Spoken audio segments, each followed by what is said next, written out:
Hello, Dr. Bridget here with another prescription for success. Today I'm going to talk about why hope matters.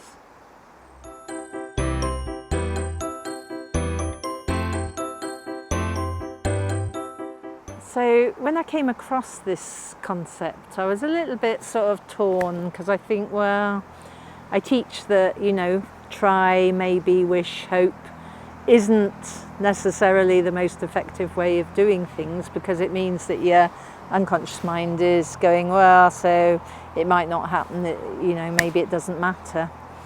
But this was a really good article on why hope matters. And if you want to manifest your future, if you want to create your reality, there's really no point sitting around and feeling gloomy, is there?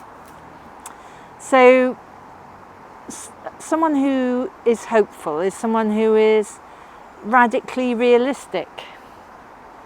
And this was the other reason for doing it, because I can never decide whether I'm a glass half empty or a glass half full. So I think of myself as really positive, but I do actually look to see what the obstacles might be and just mitigate against them. And this article was another great thing, because it said, it's someone that looks at obstacles and plans to get around them and is still hopeful. So that is definitely me. And leaders inspire hope, both in others and in themselves. And it's sort of their reason to get out of bed in the morning, really.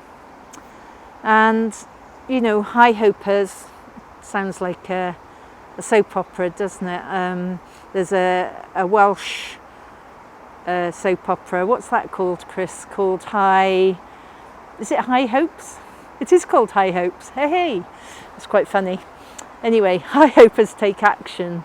They withstand discomfort or pain, and they're equipped for diversity, and it gives us drive, and it's sort of like goal directed. So there are three things that high hopers have. That's their destination, the route, and also the means of transport. And high hopers have highly developed goals. They know how they're going to get there, and they know how they're going to do it, whereas low hopers will, I don't think there's a soap opera called Low Hopers, but maybe that's in progress. Low hopers are sort of generalised about their destination, so they may sort of know where they're going, but not really. They may have a hunch about how they're going to get there, and they don't really know how they're going to get there. So I just want to ask you, which would you rather be? Would you want to be a high hoper or a low hoper, or somewhere in the middle? And just have a think about, are you clear about your destination? Are you clear about your route? And are you clear about the means of transport? And if you're not clear about any of those, and you really want to be a high hoper and a high achiever and bounce out of bed in the morning, then get in touch, because there's lots of things that can get in your way, and I'm really skilled at getting rid of those for you. So see you next week. Bye.